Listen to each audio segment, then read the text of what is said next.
Hey, welcome to The Real Tea. My name's Erica. And I'm Renee. And we are your local go-to podcast for real estate. We are The Real Tea. Welcome to The Real Tea. Okay, and today we're just going to be going over some buyer questions. Just if you are thinking about buying, or if you are already a realtor and you just need a little refresher course, because I know there's a lot going on in real estate right now. But we can just have some questions that we'd like to answer. Yeah, a lot of clients come with a lot of concerns and questions, and that's what we're here to make you feel comfortable with your home buying purchase. Make the process easier. We've come up with a few common questions that a lot of people ask, a lot of concerns, and so let's answer them. Let's get to it. So first question is, how do I prepare myself to buy a home in 2025? Good question. Well, we all know the first thing is to know your finances. Are you financially able and stable to purchase a home? There are a lot of upfront costs to purchasing a home, such as inspections and appraisals. And so you want to make sure that you have your upfront out-of-pocket cost ready. Then in closing costs, there's also a lot of programs out there that assist you with purchasing a home. But in the case that you don't have those, know that is it typically about 1%? Not 1%. We're gonna have to edit that out. 1% of what? How much is the down payment? 3.5 to 20%. No. It's always in between. They either ask for 3.5. For FHA. For FHA, 3.5. Yes. Can we start that part? We're gonna have to edit that part. Do you want to restart? No, not restart. We just have to edit it out. Okay. All right. I'll be good at editing because I'm not. Just cut it out. Just when you press stop. Cut. Just cut it. Okay. Cut it. All right. Go ahead. Question 2: why use a realtor? Why is it so important to have somebody by your side that knows the process in and out? Yeah. So you need a market expert, someone that knows how much a price of the house is supposed to cost, how much to negotiate, how much to have, that also has access to the different homes that are on the market that fits your budget. And so someone that also has just a guidance we will hold your hand through the process. Yes. Okay, well, tell me a little bit about why I should get an inspection. Why is an inspection so important? Ooh, an inspection.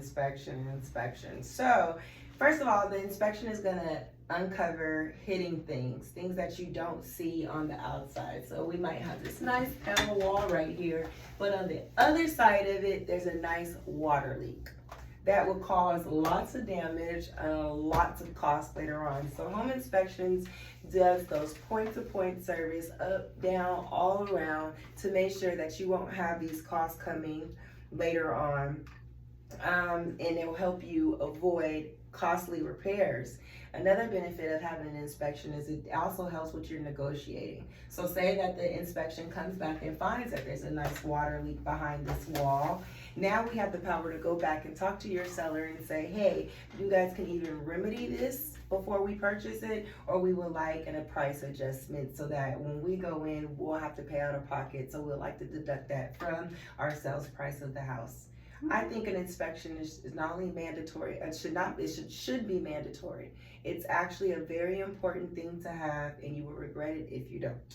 Yeah. Including new home builds. If you are getting a new home, please do not override on the inspection, because new home builds come up with a lot of faults. A lot. That can be remedied. Not that you shouldn't buy a new home build, but just be careful. Just be careful with that process. Make sure the realtor you're using is very informed and specializes. Most likely, I would like somebody that specializes in new build homes. Absolutely. Okay? If you're going to be looking for a certain type of home, whether it's a resale, commercial, new build, get a realtor that is specialized in that area.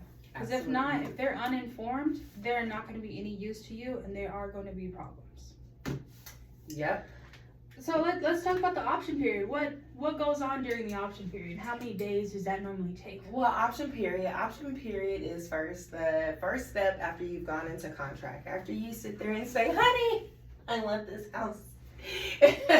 Option period is what I would consider a good faith period. You put your earnest cost, which is kind of like a down payment on it, and it says, hey, here's this lump sum of money to tell you that I want to purchase this home. I have interest in this home, and I'm going to give you this lump sum of money that is applied to your closing at the end of the contract. But you go in the contract, you go into your option period, and that's when you'll get your inspection done. And the inspection comes back, everything's fine, we're gonna move on into escrow. If your inspection doesn't come to your satisfaction, now you're able to open up negotiating skills and say, hey, like I said, there's a leak behind here that came up in that inspection. I would like to renegotiate this price. Yeah.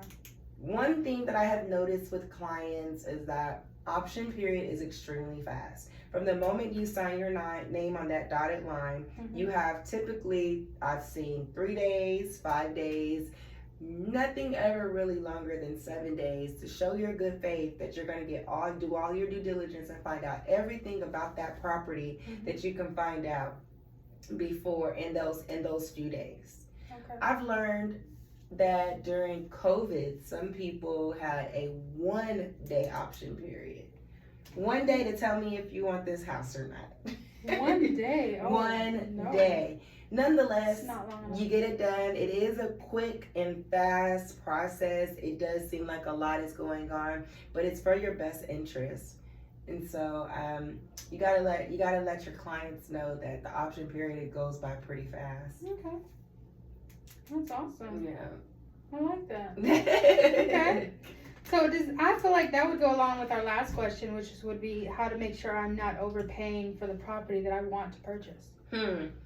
Not paying for overpriced for a property. Well, the first step is getting a CMA, a current market analysis, and that tells you how much the home is going for, other homes are going for in the area. That's kind of like the pre-approval. You're pre-approved and then you're approved. So the CMA is like the pre-approval, seeing how much other things cost, and then the appraisal process is where it's finalized. So typically those numbers are kind of close to each other, sums out. A lot of factors go into finding that the bedroom, the square footage, the upgrades and so forth, how many bathrooms you have, how many garages, do you have a pool, are you on a lakeside house? So all those things go into factor to come and tell you how much this house should go for. Okay. So what happens if the appraisal comes in undervalued? Undervalued, well, there's two things. When you're in contract and the appraisal comes back undervalued, then the client has the option to either renegotiate or can they renegotiate? Yeah, I think they can renegotiate. Or let's see, I gotta brain fart. If it comes back, because I know there's a form, I just don't know the name of the form that they have to sign. So There's a form that we sign to go back. Cut that one out because I don't have facts on it because I don't know the name of the form. Okay, well, that has been all of our buyer questions today. This is The Realty. I'm Erica, your local real estate agent expert in the DFW. And I am Renee, your local agent, and we together are your local real estate agents, giving you the real tea. There we go. We got it this time. Okay, come on.